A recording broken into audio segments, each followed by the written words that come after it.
তৃণমূলের প্রার্থীর মাটির ওপর হচ্ছে সেজদা প্রসঙ্গে কি বলবেন, আমাদের কি বলতে চাইছেন? দেখুন, তৃণমূল কংগ্রেস ধর্ম নিয়ে রাজনীতি করছে, এটা আমরা অনেক আগে থেকেই বলে আসছিলাম। সব চরম নোংরামো এরা শেষ সীমায় পৌঁছে গিয়েছে তৃণমূল কংগ্রেস। ধর্ম নিয়ে এহেন রাজনীতি একদম মমতা ব্যানার্জি মহাশয় রেল রোড থেকে শুরু করে গোটা পশ্চিমবাংলার কোনায় কোনায় পৌঁছে দিয়েছে। গতকালকে মুসলিম সম্প্রদায়ের পবিত্র ঈদুল ফিতর ছিল। সেই ঈদুল ফিতরে ধর্মপ্রাণ মুসলিম সম্প্রদায়ের মানুষ 30 দিন উপবাস রোজা করে তারা ওখানে গিয়ে ঈশ্বরের সান্নিধ্য পাবে, সৃষ্টিকর্তার সান্নিধ্য পাবে, এই জন্য তারা সেইখানে সিজদা করতে গিয়েছে। আচ্ছা বলুন তো, এই ছবিগুলো কারা? এরা কারা? এই দেখুন, চরম লজ্জাজনক একজন মহিলা বলে আমি বলছি না, যেটা একটা ধর্মীয় প্রোটোকলে এগুলো নিষেধ করা রয়েছে, সেখানে অংশগ্রহণ করার ক্ষেত্রে, এবং সেখানে পুরুষের সঙ্গে মহিলার সিজদা। এই যে দেখুন, মারামারি করে একজন চাচার পাশে একজন চাচি লাফিয়ে ঝাঁপিয়ে পড়ছে, যে যেন তেন প্রকারণে চাচাকে ঠেলে দিয়ে ওনাকে সিজদা করতে হবে। এই যে চরম নোংরামো, এর তীব্র বিরোধিতা করছি। এখানে 30 দিন রোজা রাখা মুসলিমরা ঈদের নামাজ পড়ছে, কার বক্তব্য শুনতে গিয়েছে? এই দেখুন দ্বিতীয় মমতা ব্যানার্জি মহাশয়া তার ওয়াজ শুনতে গিয়েছে, এখানে তিনি ওয়াজ করছেন।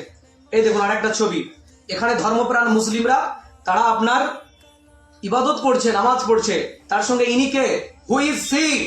বাংলার মুসলিম সম্প্রদায়, সংখ্যালঘু সমাজ, ধর্মনিরপেক্ষ প্রত্যেকটি মানুষকে প্রশ্ন করুন, হু ইজ সি? কে ইনি? এখানে কেন? এখানে ভোট প্রচার করতে এসছেন কেন? ভোট প্রচারের অনেক কৌশল থাকে, ভোট প্রচারের অনেক মাধ্যম থাকে। ভোট প্রচার মানেই ঈদের নামাজে গিয়ে আপনাকে গিয়ে অন্য ধর্মপ্রাণ মুসলিমদের সঙ্গে আপনাকে হাত পেতে বসে যাওয়াটা নয়। ধর্মকে এত তুচ্ছ জ্ঞান করবেন না, এই ধর্মের অপমান। এই দেখুন, এটা কে? একজন সিনেমা আর্টিস্ট। এই দেখুন, মাথায় হাজি রুমাল দিয়েছে, একটা ইয়াং ছেলের সঙ্গে মুসাফা করছে, মুসাফা বিনিময় হচ্ছে। কি ভাই, ধর্মটা কি খেলতামাশার জায়গা? রাজনীতি জায়গায় থাকবে।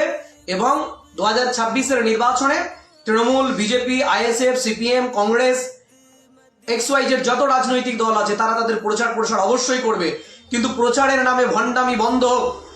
প্রচারের নামে কে দেখছি গিয়ে আপনার দাড়ি কামিয়ে দিচ্ছে, কোনো প্রার্থী দাড়ি কামিয়ে দিচ্ছে, কে দেখছি রুটি বেলছে, কেউ প্রচারের নামে গিয়ে আপনার রান্না করে দিচ্ছে। সাধারণ ভোটার্সদেরকে বলবো, এরা 5 বছর থাকে কোথায়?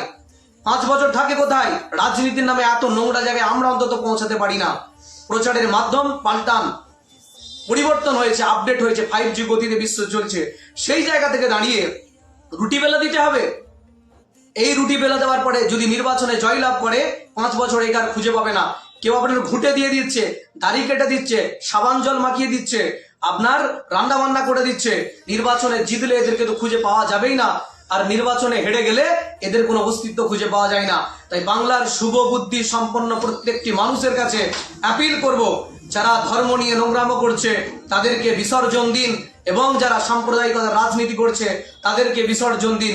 এবং রাজনীতিতে প্রচারের নাম করে যারা রাস্তায় নেমে বাড়িতে বাড়িতে ভিজিট করে রান্না থেকে শুরু করে নানা রকম বাসন কোসন মাজা থেকে শুরু করে, আমি বলবো এরপরে প্রার্থীরা গেলে, এই অপদার্থ প্রার্থীরা গেলে, সবাইকে বলবো না, যারা এই নোংরামো করে প্রচার করছে তাদেরকে গেলে পরে এবার আপনার বাড়ির যে ছোট্ট বাচ্চাটা 2 বছর 3 বছরের পটি করে রাখবে, আপনি মগে করে জল দিয়ে রেডি করে রাখুন। প্রার্থী গেলে আপনার আর হাত দিয়ে পরিষ্কার করতে হবে না, ওই দেখবেন প্রার্থী গিয়ে আপনার বাচ্চার পটি পরিষ্কার করে দিচ্ছে। রাজনীতিটাকে এত নোংরা জায়গায় নিয়ে আসবেন না, প্রচারের মাধ্যম পাল্টান। এটাই বলবো।